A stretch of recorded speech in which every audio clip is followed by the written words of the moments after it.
Ngai na koloba bosembo na Jean 14 verset 6 c'est rien que bosembo. Soki makambo zo otambola na mboka frère tokobeta maboko. Soki makambo tozomona yango pelengendu eboti poloso eboti solo isolo eboti ipaketele meni biso na fonde déjà ça dit membo ça dit quoi mboka ekufi. Eloko bomaki Mobutu ezalaki bacollaborateur na ye bazalaki mabe. Eloko bomaki Kabila le père bacollaborateur na ye bazalaki mabe. Eloko eko boma Kabila le fils bacollaborateur mabe.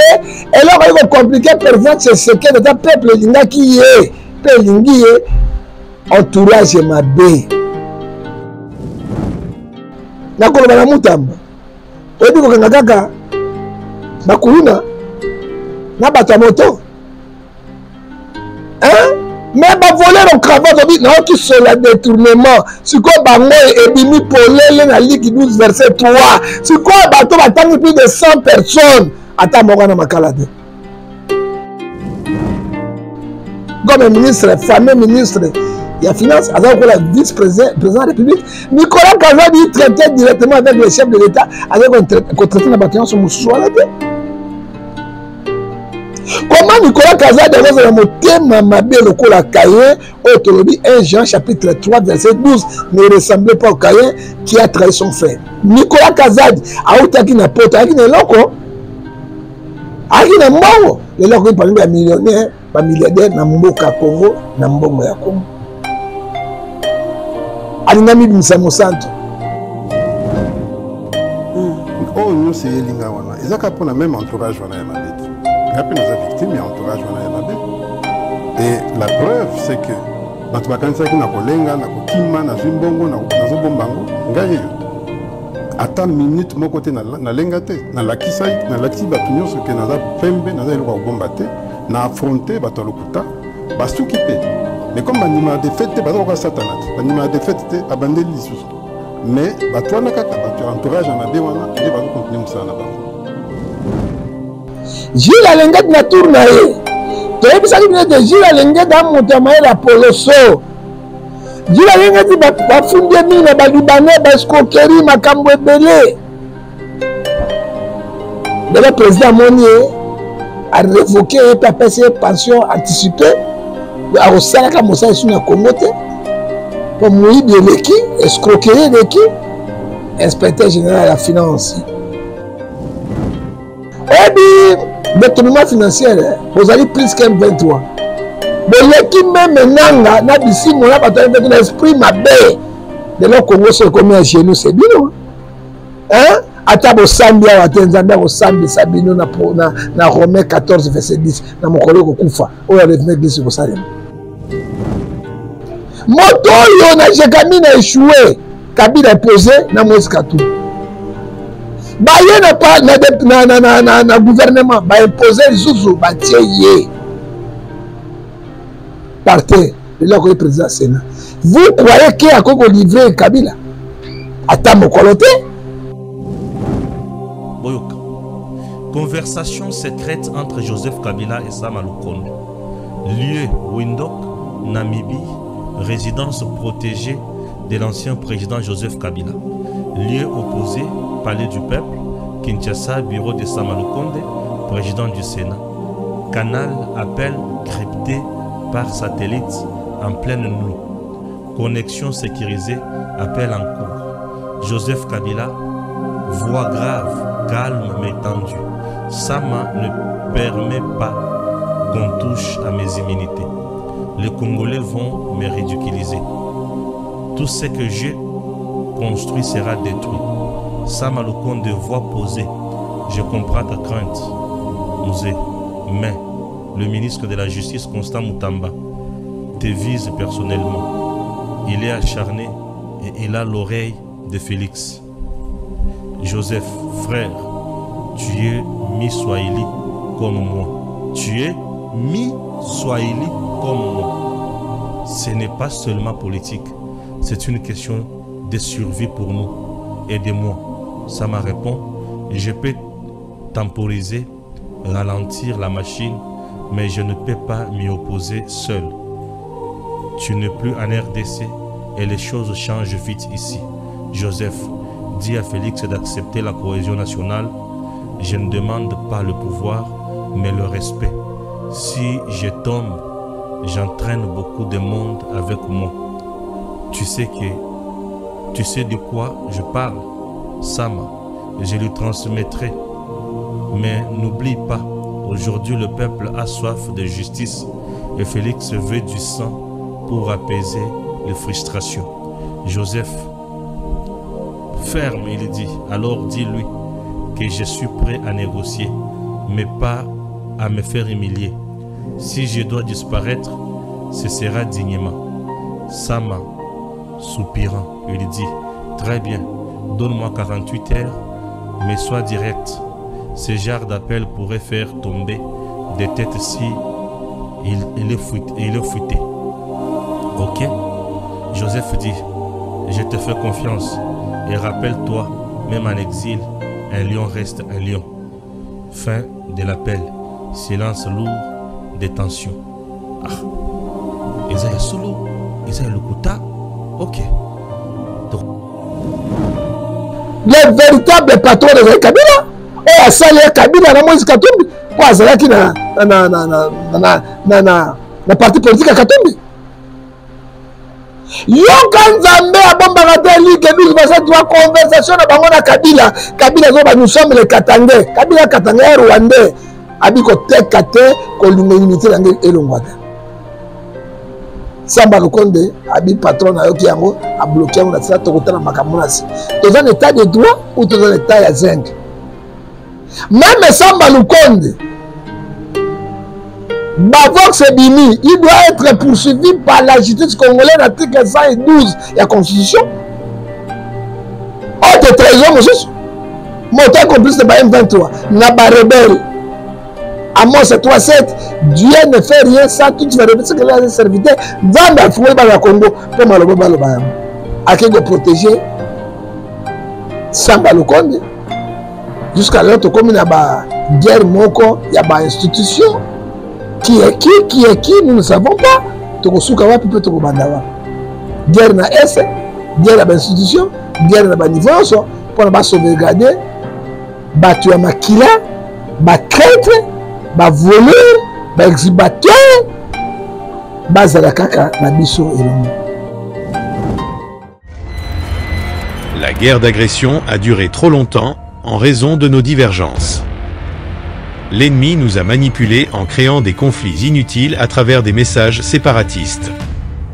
Aujourd'hui, nous avons pris conscience de cela et ensemble, nous disons non au régime de Paul Kagame. Crions haut et fort, 30 ans, ça suffit. 30 ans, ça suffit. Le génocide rwandais est estimé à 800 000 morts, mais chez nous, ce sont 18 millions de vies qui ont été fauchées. En 1994, l'ennemi nous a infiltrés. Mais aujourd'hui, nous disons, 30 ans, ça suffit. Peuple congolais, nous n'avons que cette terre, héritée de nos ancêtres. Nous avons le devoir de la protéger. Il n'est plus question d'être divisés. Soyons unis, car c'est par l'unité que nous avons remporté cette guerre. L'heure est à la cohésion nationale. Bandeko babolingo. Shalom, shalom, bisika bino nyonso bozali, lokuma sanzole zonge pa yanzambe, moi mikolo de monaki, prophète du peuple, azali koleka mingi te parce que nzoto etungisa wangi biso. Mais kasi, tozongi lisusu, lokola Ézéchiel 33, verset 7, lokola santine. Ngai na koloba bosembo na Jean 14, verset 6, c'est rien qui est bosembo. Soki makambo zo otambola na mboka frère tokobeta maboko. Soki makambo tozomona yango pelengendu eboti poloso eboti solo isolo eboti ipaketele memi biso na fonde déjà ça dit membo ça dit quoi mboka ekufi. On peut avoir un très bon président qui aime la nation, la patrie, mais ba collaborateur mabe. Et l'homme qui me boute, il a collaborateur qui m'a dit. Et l'homme qui Kabila le père, collaborateur qui m'a dit. eloko ekoboma Kabila le fils bacollaborateur mabe eloko ekocomplike président Tshisekedi ata peuple elingaki ye mpe elingi ye entourage mabe.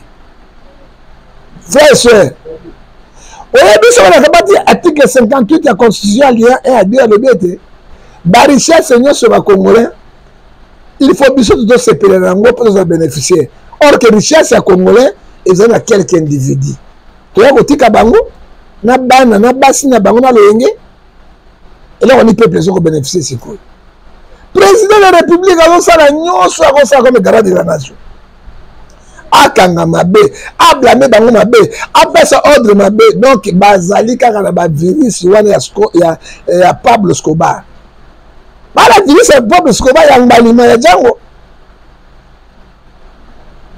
Mboka nini ekoki kozala na badétourneur ebele boye mais ils sont libres. Nakoloba na Mutamba oyebi kokanga kaka bakuluna na bato ya moto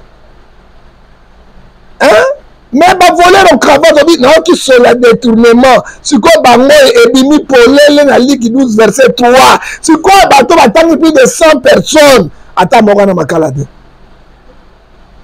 Ata moko ana makala te. Yango mpe na négociation oba américain baya na est ya Congo bapesa mpe basengi il faut babala au moins 100 personnes badétourner ya mboka oyo. Sikoyo rôle nini ya procureur général ya cour de cassation, procureur général ya tribunal de grande instance, tosengi président cour constitutionnelle rôle na bango nini epesi biso pasi. Oyebi likambo te bombani sur mosusu ekobima. Personne ne croyait baoyo baza na majorité présidentielle. Oh, Bible elobi na Liki 12 verset 3 oyo ebombami mapolele na biso nako makambo minene ebi makati na yango ezali somo mingi mawa. Mais eloko esimbaki Nicolas Kazadi bapriere biso tosalaka. Peuple aza victime na injustice, peuple aza na victime na bavoleur oyo bazokoyiba bambongo ya leta oyo evandi na kati na yango. Peuple azomona clair te. Nalingi kobanda liboso na Nicolas Kazadi tina comme appelle na Kabila na président Sénat comme ministre fameux ministre ya finance azako la vice-président de la République. Nicolas Kazadi traitait directement avec le chef de l'État avec traiter na bato nyonso mosusu wana te. Comment Nicolas Kazadi azala motema mabe lokola Caïn oyo tolobi 1 Jean chapitre 3 verset 12 ne ressemblait pas au Caïn qui a trahi son frère. Nicolas Kazadi autaki na poto aki na eloko aki na mbongo leloko parmi ya millionnaire ba milliardaire na mboka Congo na mbongo ya Congo alingami bimisa mosanto na nini bayebisi biso mokonzi ya mboka azali mal entouré. Toyebi que Nicolas Kazadi est un très proche du président de la République. Tango bato balobaka bino nde boza kopesa mokonzi ba conseil ya mabe ya zalem susu na makanisi malamu mais Nicolas Kazadi pembeni akoloba te oyo te boye ya solo wana penza entourage mais ngai pe nakoki koloba ndenge moko oyo nyonso eyelinga wana ezaka mpona même entourage wana ya mabe te. Ngai pe naza victime ya entourage wana ya mabe et la preuve c'est que bato bakanisaki na kolenga na kokima na zwi mbongo nazobomba yango ngai yeyo te ata minute moko te nalenga te nalakisi bato nyonso ke naza pembe naza eloko ya kobomba te na affronte bato ya lokuta basuki mpe. Mais comme bandima de fête, baza ko satana. Bandima de fête abandeli lisusu. Mais batwana kaka batu entourage à mabe wana nde bazo continuer musala na bango. Isa solo président za entourage à mabe. Na confirmer yango.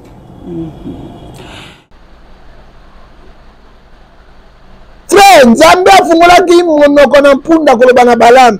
Okoki ko trahir le peuple ya Nzambe oyo aponi bango te. Pe kololaki bango mabe te. Balaam est prophète. Yalo Nicolas Kazadi na ye ko trahir lelo yo ma ezali ko kamusanga ebele ya chef de l'État apesaki confiance mobimba lelo akomi Caïn abaluki chef de l'État ezali mawami. Nicolas Kazadi auti na poto na diaspora na eloko te akomi millionnaire. Awa nous n'arrivons pas à comprendre qu'est-ce qui se passe la République démocratique du Congo. Eza mawami. tozongeli na Gilles Alengeti. Gilles Alengeti na tour na ye toyebisaki bino ete Gilles Alengeti amoto amayele ya poloso. Gilles Alengeti bafundi mingi na balibanais baescroquerie makambo ebele. Le président Monier a révoqué et apesi pension anticipée. A osalaka mosala esu na Congo te po moyibi eleki escroquerie eleki inspecteur général ya finance ya ekobaluka na landa interview ya ndenge tabi bango bazoyo bananga tous les 26 provinces ya Congo ba gouvernement ba détourner ba mbongo ba monta oya Lubumbashi oya Kasai oya Équateur kuta ko somba ba villa ba ende ala na scénario le wao menga tout Gilles Alengeti yo zalaki inspecteur général ya finance. Pourquoi oyebisaki rapport na epa ya ba cour de tribunal te pour ba traquer ba vontour wana ba voleur wana te pona lelo ba longoli yo musala et révocation pour ma belle qui yo vous avez envisagé au ministre de finance pour y ba pena mbongo yo sur les tekeni parce que les ministres de gouverneur banque centrale à Congo okbololi okolo tonga zutonga okotonga na nini machine etikali polele batu lokola ba Gilles Alengeti batu lokola ba général ba Jean-Pierre Bemba na moni na budget ya défense 728 millions de dollars au ba détourner yango minduke malonga ni bino bosombaki balonga Jean-Pierre Bemba a commis na permis yango siko to ebesika ekendekete mboka ni gotambola bo mboka moko na mokili tambola na carte électeur te tozangi carte électeur or que mongo la ministère intérieur et bimaki ya ba carte électeur ya République démocratique du Congo ba yei ba dévier yango personne qui ont pas erreur la justice ni ministre ya défense ya nini yeba la carte na okiam yeba lokanga bakuluna oui tu as dit la salle mabe Romain 23 na bato ya moto watu bakuluna cravate yo bozo tout à tout le botier bango na prison pe bazong sabiloko na ya mboka ezate biso dokotika bina bino ya solo penda bodongwaka bokosaka biso boyor ke bato ya mabe koleka obi détournement financier vous allez plus qu'un 23 boleki même nanga na bisimo na bato na esprit mabe de lo Congo se comme un chez nous c'est bino ata bo sambi wa tenzamba bo sambi sabino na Romain 14 verset 10 na mokolo ko kufa oya le l'église ko salem pour vous informer mes chers frères na vie da kinti de nzelo zate mais yoka ba détournement yoka ba mboko bazozwa. Moi je ne suis pas contre le pouvoir, je suis pour le pouvoir, je soutiens le chef de l'État, mais batunaye nako soutenir bango te baza mabe et to sengi justice à solo et seulement pour nako traquer basa sur les enseignants ce sont les enseignants bande de criminels économiques wana bango zalini ezali mawa mingi bakangi kazadi na Kasai baye na yawa abiso so mekina ko ba secret so batiki il est libre maintenant Gilles Alengeti abina après na ba dossier na bimisa nyoso ekoleka toza wapi pete kosuka wapi eloko ezoboma bakongolais depuis 1960 lelo ezali volonté politique. Il n'y a pas la volonté politique et l'homme est combien Kinshasa la belle Kinshasa poubelle or que mokonzi ya mboka azobimisa des millions de millions pour ya kobongisa ville ya Kinshasa mais ba lion na ba ours féroce baza on a pona koyibaka bambongo leta on mbongo pe ya bino bosaka yango loko te po ya mbongo ya malédiction et bimina ko yima pe preso ko yima ko saka yango eloko ata mokolo moko te na kei na likambo ya Kabila comme traître na article 165 il faut mutuo chef de l'État pe bakonzi ya mboka soki basali complice contre pour na kokwesa institution ya mboka déjà bakoza poursuivi pe arrêté par la justice. Bon nyonso bakimi na ba parlement na ba sénat pona kobanga justice. Samba Lokonde lelo président ya sénat. Samba Lokonde azalaki repas Kabila azalaki DG ya Jekamine. À quoi ici Jekamine à 0? Bah une négociation à Moïse Katumbi, bâtir premier ministre. Boyeba qui gestion, il y a eu la première ministre Maman Tolou Kakutu. J'ai dit dans le qui a été un milliard de fois na ko gérer mboka. Moto yo na Jekamine a échoué, Kabila a posé na Moïse Katumbi. Bah y n'a pas na gouvernement, bah imposer Zouzou, bah tiens yé. Partez, le président Sénat. Vous croyez qu'il y a encore livré Kabila? Attends, mon coloté. Boyoka. Conversation secrète entre Joseph Kabila et Sama Lukonde. Lieu Windhoek, Namibie, résidence protégée de l'ancien président Joseph Kabila. Lieu opposé, Palais du Peuple, Kinshasa, bureau de Sama Lukonde, président du Sénat. Canal appel crypté par satellite en pleine nuit. Connexion sécurisée, appel en cours. Joseph Kabila, voix grave, calme mais tendue. Sama ne permet pas qu'on touche à mes immunités. Les Congolais vont me ridiculiser. Tout ce que j'ai construit sera détruit. Sama Lukonde, voix posée. Je comprends ta crainte, Mouzé. Mais le ministre de la Justice, Constant Moutamba, te vise personnellement. Il est acharné et il a l'oreille de Félix. Joseph, frère, tu es mi-Swahili comme moi. Tu es mi-Swahili comme moi. Ce n'est pas seulement politique, c'est une question de survie pour nous. Aidez-moi. Ça m'a répondu. Je peux temporiser, ralentir la machine, mais je ne peux pas m'y opposer seul. Tu n'es plus en RDC et les choses changent vite ici. Joseph, dis à Félix d'accepter la cohésion nationale. Je ne demande pas le pouvoir, mais le respect. Si je tombe, j'entraîne beaucoup de monde avec moi. Tu sais de quoi je parle, Sama. Je lui transmettrai.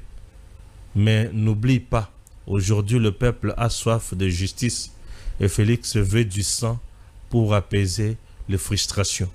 Joseph, ferme, il dit. Alors dis-lui que je suis prêt à négocier, mais pas à me faire humilier. Si je dois disparaître, ce sera dignement. Sama, soupirant, il dit, très bien, donne-moi 48 heures, mais sois direct. Ce genre d'appel pourrait faire tomber des têtes si il est fuité. Ok? Joseph dit, je te fais confiance et rappelle-toi, même en exil, un lion reste un lion. Fin de l'appel. Silence lourd de tension. Ah. Isaiah Solo, Isaiah Lukuta. Ok. Donc, le véritable patron de Kabila, et à ça, il y a Kabila, na Moïse Katumbi, pour Azalaki na parti politique à Katumbi. Yoka Nzambe abombaka te like 12 conversation na bango na Kabila. Kabila zoba nous sommes les Katangais. Kabila Katangais rwandais. Abi ko teka te ko limité langue elongwada. Samba Lukonde abi patron na yoki yango a bloqué on a ça to kotana makambo na si. Dans un état de droit ou dans un état ya zinc. Même Samba Lukonde Bavox Bini, il doit être poursuivi par la justice congolaise, article 112 de la Constitution. Autre trahison, monsieur. Montant complice de M23. Naba rebelle. Amos 3.7. Dieu ne fait rien sans toute vérité. Ce que les serviteurs dans le fouet dans le Congo pour Maloba Lobayam. À qui go protéger Samba Lukonde. Jusqu'à l'autre, comme il y a une guerre moko, il y a une institution. Qui est qui, nous ne savons pas. Tokosuka wapi pe tokobandawa. Guerre na S, guerre à l'institution, guerre na ba niveau so pour ba sauvegarder bato ya makila ba traître ba voleur ba exhibiteur bazala kaka na biso elongo mboka ekotambola mboka ekotongama na ndenge nini eza mawami dans la démocratie ezali partage de pouvoir président Tshisekedi akopesa injonction te na article 151 na 220 ya constitution na bacour et tribunaux tokosuka wapi tolongwa na dossier ya matata mpo na emonaki mpe oyo ya bokanga londo 250 millions de dollars 425 millions de dollars oyo badétourné ekolo kamere ya na yo mpe na 100 jours 57 millions ya bandako fabriqué ya bapo 127 millions oyo badétourné yango babi jamais yazali immunité bake osambisa ye te abloqué yango président toza na bolingo na yo parce que ozali de père et de mère bato tuna tangi bango wana moto moko ya congolais te ce sont les étrangers oyo bainfiltré yango mais yo ya mwana mboka tokoteka mwana mboka te Ephésiens 5, 14, fungola miso na yo bato bakosala mabe bango wana sikoyo tosuki wapi mpe tozokende wapi Kamulete pasteur lokola nga olobaki bien la défense non je suis pasteur nzambe apesi yo pasteur azalaka bosembo kotala intérêt ya bato wana te tala intérêt ya peuple et puis vous prêchez chaque dimanche dans l'église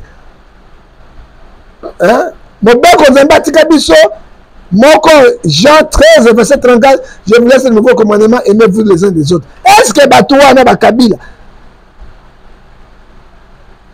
bajila lengeti bato wana bamatata poli Samba Lukonde baati bakoko mboso bagouverneur nyonso na baministre est-ce que bazala bolingo ya Congo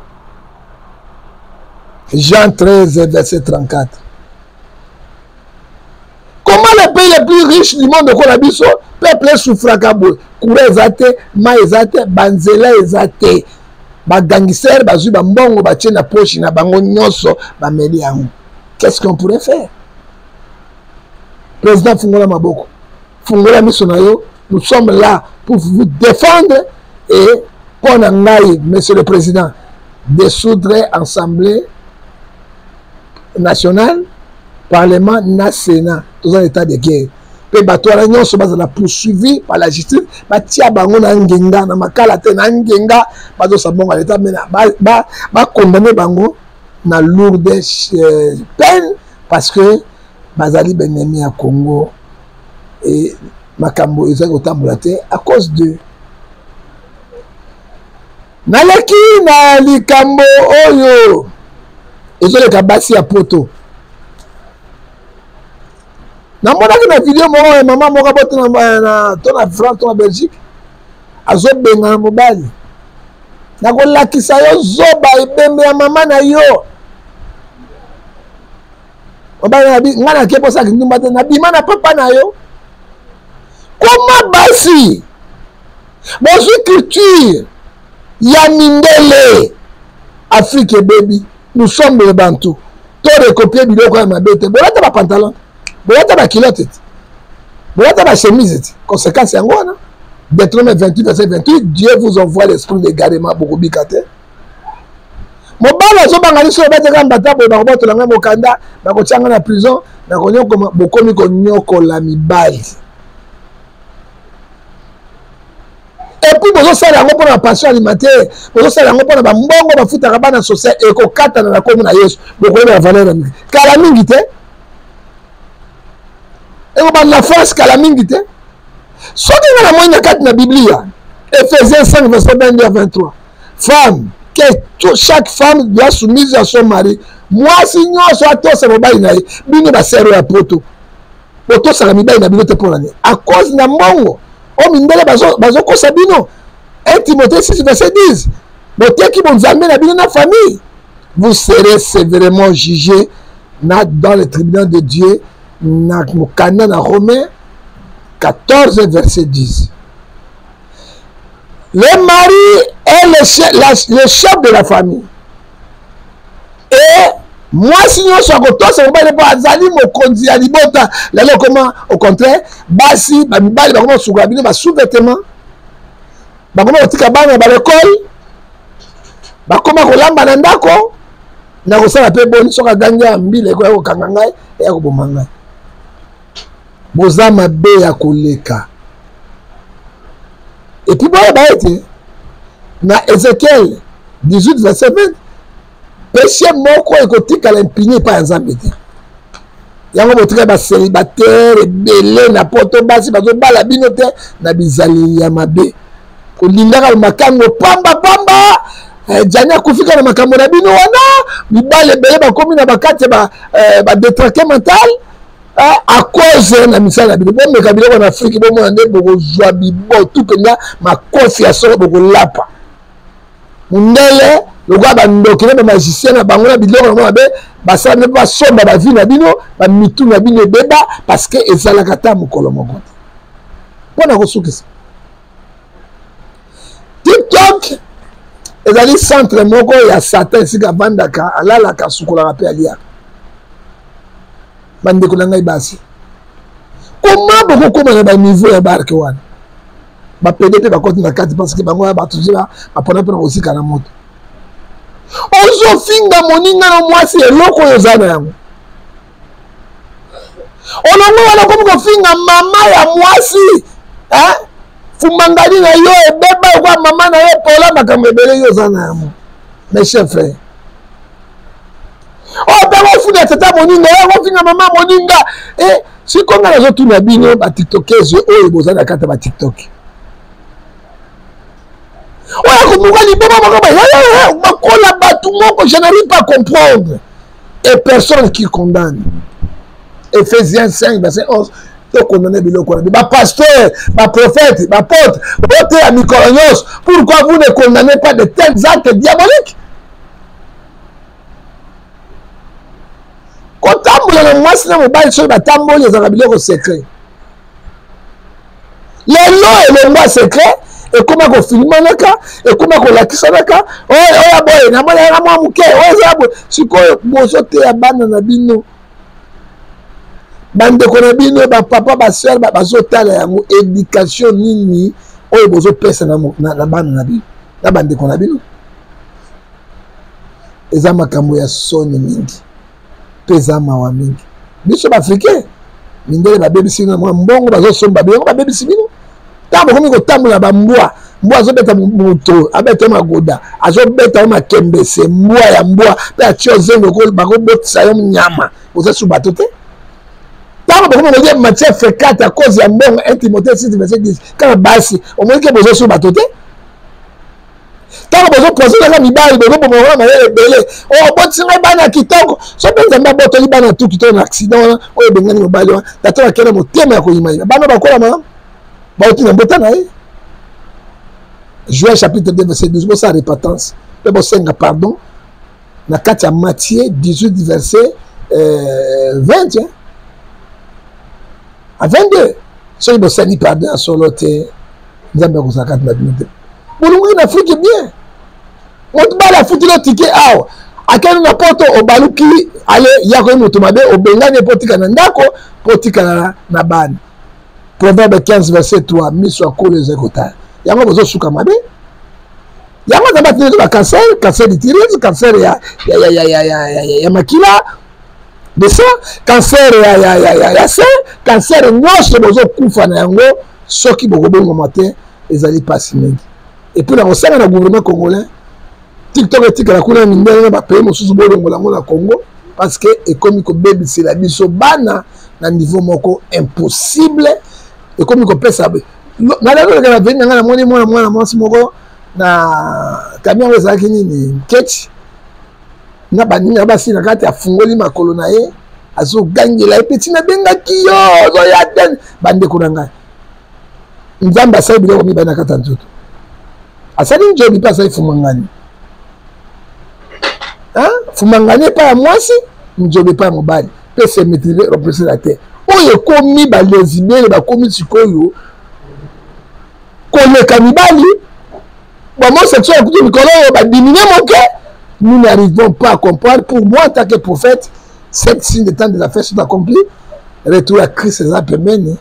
Et nous avons monté souhaité Dengue Bible de Ephésiens 7, verset 16. Racheter le temps car les jours sont mauvais. Que mon Dieu vous bénisse. Au nom puissant du Seigneur Jésus-Christ. Amen. La guerre d'agression a duré trop longtemps en raison de nos divergences. L'ennemi nous a manipulés en créant des conflits inutiles à travers des messages séparatistes. Aujourd'hui, nous avons pris conscience de cela et ensemble, nous disons non au régime de Paul Kagame. Crions haut et fort, 30 ans, ça suffit. 30 ans, ça suffit. Le génocide rwandais est estimé à 800 000 morts, mais chez nous, ce sont 18 millions de vies qui ont été fauchées. En 1994, l'ennemi nous a infiltrés. Mais aujourd'hui, nous disons, 30 ans, ça suffit. Peuple congolais, nous n'avons que cette terre, héritée de nos ancêtres. Nous avons le devoir de la protéger. Il n'est plus question d'être divisés. Soyons unis, car c'est par l'unité que nous avons remporté cette guerre. L'heure est à la cohésion nationale.